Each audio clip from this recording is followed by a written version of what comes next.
La invención de la fotografía se configura a finales del siglo XVIII y el primer tercio del XIX, junto al desarrollo de la industria y al naciente capitalismo. En ella se sintetizan los afanes experimentales de la ciencia, la fe en el progreso y el espíritu de empresa. Cuando en agosto de 1839 se presentó oficialmente ante las Academias de Ciencias y Bellas Artes de París el daguerrotipo, invento de los precursores franceses de la fotografía, el azoro que produjo hizo pensar a muchos que había surgido una magia en las imágenes de la naturaleza, que se imprimía a sí misma mediante la luz. El anuncio público de la existencia de la fotografía conmocionó al mundo y México no fue la excepción. Al filo de 1840, el francés Louis Prelier desembarcaba en Veracruz su cámara, con la que obtendría vistas del puerto y más tarde de la Catedral de la Ciudad de México. La primera función fueron de retrato y de vistas panorámicas. Tenemos a Alfred Briquet. Él tomó toda una serie de fotografías panorámicas de México y de los lugares más importantes, porque como les decía, los primeros fotógrafos que hubo en México fueron extranjeros, porque tanto tenían el poder adquisitivo como el conocimiento. Entonces, cuando llegaban a México, ellos se asombraban de todo lo que había aquí, toda la naturaleza, todas las ruinas arqueológicas, y es de lo primero que empezaron a tomar fotografías. Los daguerrotipos más antiguos que se conservan en archivos públicos corresponden al periodo de la invasión estadounidense en México, 1846-1848, y aunque no registran escenas de acción técnicamente invariables entonces, ni los campos después de la batalla constituyen documentos bélicos de particular significación histórica. La presencia de las tropas intervencionistas en la ciudad de Saltillo, la tumba de un invasor muerto en combate o la amputación de la pierna de un soldado mexicano. Esta es la fotografía más antigua que se puede conservar en la fototeca, data desde el año de 1847 y es durante la invasión estadounidense a México. La primera técnica utilizada en la fotografía fue el daguerrotipo, en 1840, y consistía básicamente en una imagen que se plasmaba en una placa de cobre sensibilizada con nitrato de plata y posteriormente con vapores de yodo. Más tarde se trasladaba a la cámara oscura de tal manera que no pudiese entrar ningún rayo de luz para poder ser revelada. En el caso del retrato, la actitud apacible de quienes buscaban preservar su imagen deriva de los soportes metálicos ocultos tras la nuca con el fin de mantener rígida y del relajamiento de las facciones exigido por el largo proceso de posar. Otra técnica de las primeras fotografías y posterior al daguerrotipo fue el ferrotipo, que sustituía a la placa de cobre por una de fierro, y finalmente la técnica del ambrotipo, que utilizaba la placa de vidrio. La característica particular de estas tres técnicas fue que eran únicas, no ocupaban algún negativo que permitiera una reproducción de las fotografías. A mediados del siglo, el ambrotipo popularizó la moda del retrato, ya que su impresión sobre soporte de vidrio resultaba más económica. Es aquí cuando se da el auge de las llamadas tarjetas de visita. De acuerdo con las innovaciones técnicas, redujeron el tiempo de pose y se abarató el costo de los materiales. Los salones fotográficos proliferaron en las grandes ciudades. Entretanto, los fotógrafos peregrinos deambulaban de poblado en poblado, pregonando la magia del nuevo arte industrial. Con las vistas estereoscópicas, donde las imágenes gemelas captadas a través de un visor de doble lente producían la ilusión de volumen, la industria del entretenimiento, formada sobre todo por empresarios estadounidenses, recibió un nuevo impulso que anunciaba la inundación de postales de viaje tan característica desde finales del siglo. En el último tercio del siglo, y con la indagación técnica que aportaba cámaras de mayor precisión, con negativos más sensibles que darían lugar a la fotografía instantánea. De esta manera, los eventos de sociedad, el mundo del espectáculo, los desastres y las grandes ceremonias del poder podrían ser registrados con mayor viveza.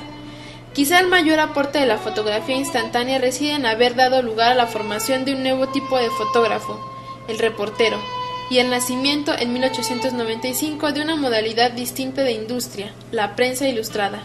El reportero documentará los eventos que constituyen la historia oficial conforme los impresos aumentaban la nitidez en sus ilustraciones fotográficas. En 1910, al confrontarse con la matriz de violencia revolucionaria, el ámbito del retrato es tomado por campesinos. Los paisajes se incendian al paso de las tropas en combate y los ferrocarriles cambian sus comitivas de honor por valientes soldaderas. A finales de 1912, el fotógrafo Agustín Víctor Casasola establece una agencia informativa que con la cámara dispuesta se apostaban en los campos de batalla. Sus archivos recogieron viejas imágenes e incorporaron tomas recientes. Durante la época de la Revolución, los fotógrafos salieron a las calles a registrar los nuevos hechos y acontecimientos, enfrentando retos técnicos y tareas cada vez más complejas. Notas de la alta sociedad fueron desplazadas en forma vertiginosa por nuevos escenarios caracterizados por combates sangrientos, luchas y escaramuzas, así como largas filas de familias cargando sus pertenencias y huyendo a sitios menos inseguros. Se trataba de un México mayoritariamente campesino, retratado por fotógrafos con una mirada urbana moderna, fogueada en la prensa comercial y mercantil que se desarrolló en México en el último cuarto del siglo XIX. Muchas de esas fotografías, alejadas de los ideales pictorialistas, con sus encuadres arriesgados o mostrando alguno de sus planos desenfocados, fueron recuperados más tarde, perspectivas más vanguardistas y releídas como parte del proceso fundador de un fotoperiodismo moderno en México. Los dos episodios más fotografiados de la Revolución por parte de las revistas ilustradas capitalinas fueron la llamada Decena Trágica y la invasión estadounidense al puerto de Veracruz en abril de 1914. Después de la Revolución Mexicana y con la llegada de nuevos fotógrafos extranjeros como Tina Modotti, Edward Weston, entre otros, se empieza a manejar un nuevo concepto de fotografía. Esta era más artística y estética, que no reflejara únicamente los enfrentamientos de los ejércitos durante la Revolución, sino resaltar la imagen del mexicano, además de abordar otras temáticas como la naturaleza. Es así como se marca el inicio de una nueva creación tecnológica y artística en su tiempo, que vendrá a capturar tal y como era la realidad en los inicios de la fotografía en México.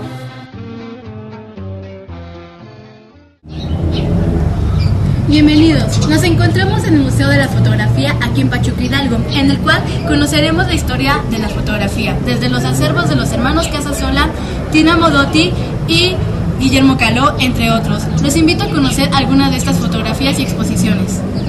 La Fototeca Nacional, localizada en la ciudad de Pachuca Hidalgo, fue fundada en 1976 y constituye hoy el acervo fotográfico más importante del país. Resguarda alrededor de 900,000 piezas fotográficas que cubren 160 años de historia, realizadas por más de 2,000 autores y agrupadas en 41 colecciones, entre las que sobresalen Archivo Casasola, con una vasta temática, incluye imágenes de la Revolución de 1910, industria, urbanización, publicidad, etc. Tina Modotti, fotografías tomadas entre 1923 y 1929 en nuestro país por esta célebre autora. Destacan las de tipo experimental y de marcado compromiso social. Guillermo Caló, fotógrafo alemán de principios del siglo XX, donde predomina la arquitectura religiosa y civil.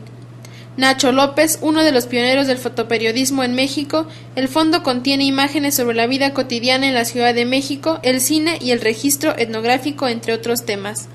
Hugo Breme, fotógrafo alemán que plasmó la iconografía clásica del nacionalismo mexicano, paisajes, monumentos y personajes típicos de México. Semo, la obra del fotógrafo bielorruso, cuenta con innovadores retratos de las personalidades más importantes de la vida social y artística de México a mediados del siglo XX. Culhuacán reúne gran parte de la colección del antiguo Museo Nacional con imágenes sobre todo de sitios prehispánicos y coloniales. Cruces y Campa, imágenes de una de las primeras compañías fotográficas de nuestro país, cuenta con retratos en formato de tarjeta de visita sobre los principales personajes de la época. La amplitud histórica y temática de la Fototeca Nacional hace posible revisar los episodios sociales, políticos y artísticos más significativos de México, así como las formas de vida cotidiana, la evolución del paisaje, el desarrollo urbano y la paulatina transformación de la identidad de sus habitantes. Además, las colecciones incluyen tanto las diferentes etapas de la técnica y el arte fotográfico como un extenso horizonte de disciplinas tales como la arqueología, la antropología, la arquitectura, el urbanismo, la sociología, la economía, la ecología, la salud, la astronomía y evidentemente la historia.